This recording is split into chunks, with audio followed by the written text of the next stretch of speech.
एक बार की बात है, महर्षि वेदव्यास किसी वन में भ्रमण कर रहे थे।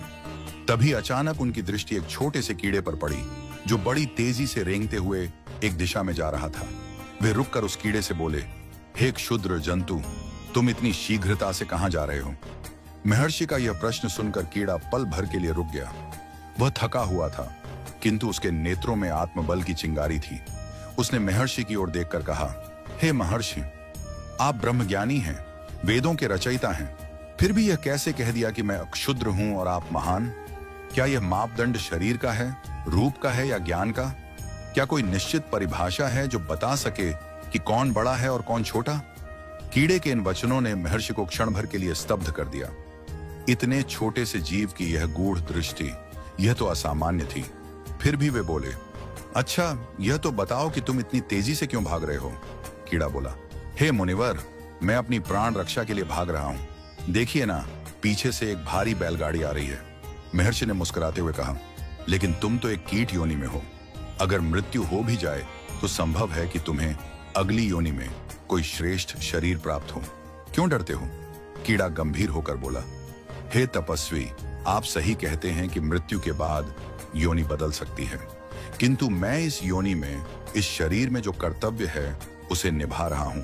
मैं कीट हूं और कीट का धर्म है श्रम करना, संघर्ष करना और प्राण रक्षा करना। मैं भाग रहा हूं क्योंकि यह मेरा स्वधर्म है। फिर उसने आगे कहा, परंतु दुख की बात तो यह है कि मनुष्य जिसे सबसे श्रेष्ठ योनि मिली है, वह अपने धर्म से विमुख हो गया है। शरीर मनुष्य का, पर आचरण कीड़े से भी गया गुजरा। ना आत्मचिंतन है, ना सेवा का भाव, ना विवेक और ना ही सत्य का अनुसरण। क्या ऐसा प्राणी मुझसे श्रेष्ठ कहलाने योग्य है? मैं सीमित बुद्धि वाला कीट होकर भी जीवन की रक्षा में तत्पर हूं, पर मानव जिसे विवेक, चेतना, धर्म और ज्ञान की पूंजी मिली है, वह माया, लोभ और मोह में डूबा हुआ है।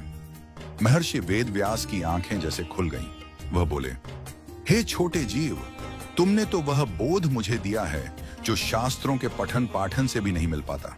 सचमुच जीवन का मूल्य आकार, शरीर या जन्म से नहीं होता, आचरण, चेतना और ध्येय से होता है। फिर वे बोले, आओ मैं तुम्हारी सहायता कर दूं, तुम्हें बैलगाड़ी के रास्ते से दूर ले चलता हूं, तुम्हारा जीवन सुरक्षित रहेगा।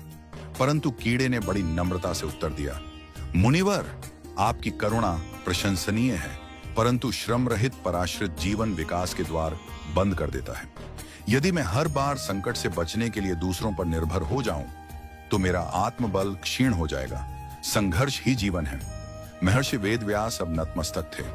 उन्हें समझ में आ गया कि ब्रह्म ज्ञान केवल ग्रंथों में नहीं, बल्कि हर जीव में बसता है। और जो व्यक्ति जन्म से नहीं, बल्कि अपने व्यवहार, विचार और कर्म से महान होता है, वही सच्चा ज्ञानी होता है।